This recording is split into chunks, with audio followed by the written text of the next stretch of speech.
অবশ্যই আমরা 5ই আগস্টের আগে ফিরে যেতে চাই না।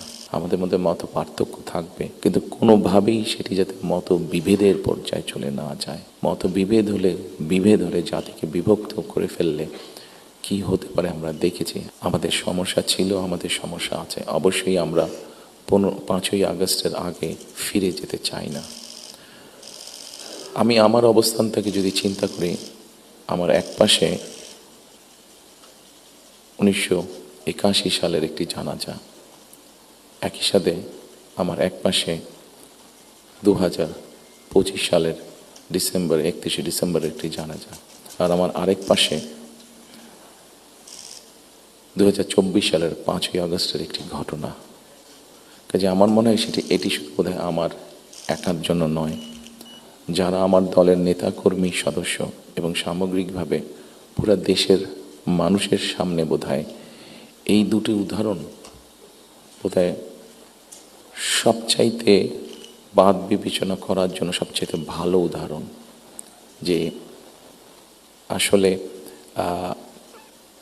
5ই আগস্টে ফিরে যাওয়ার কোনোই কারণ নেই আমাদের। প্রিয় উপস্থিতিবৃন্দ, হিংসা, প্রতিশোধ, প্রতিহিংসা একটি মানুষ, একটি দল বা যেভাবে আমরা বিবেচনা করি তার পরিণতি কি হতে পারে আমরা দেখেছি 5ই আগস্ট।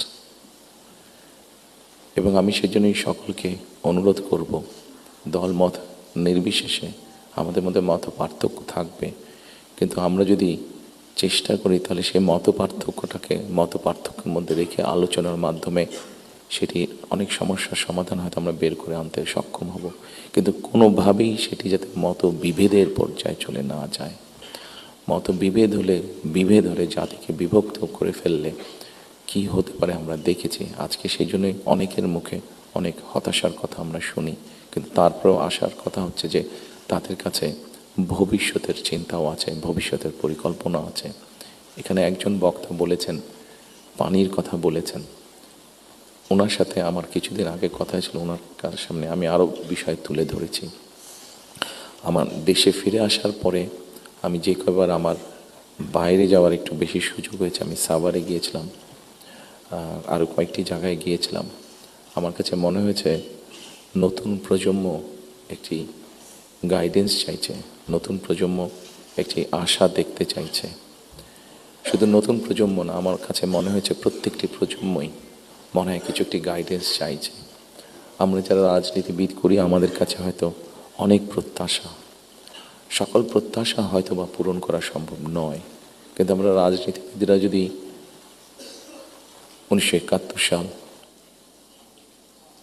1990 সাল, 2004 24 সালের 5ই আগস্ট এই সবগুলোকে আমাদের সামনে রেখে আমরা যদি দেশের স্বাধীনতা, দেশের সার্বভৌমত্বের জন্য কাজ করি, তাহলে নিশ্চয়ই আমার কাছে মনে হয় একজন রাজনৈতিক কর্মী হিসাবে আমি দৃঢ়ভাবে বিশ্বাস করি আমরা জাতিকে একটি সঠিক ডাইরেকশনে নিয়ে যেতে সক্ষম হব।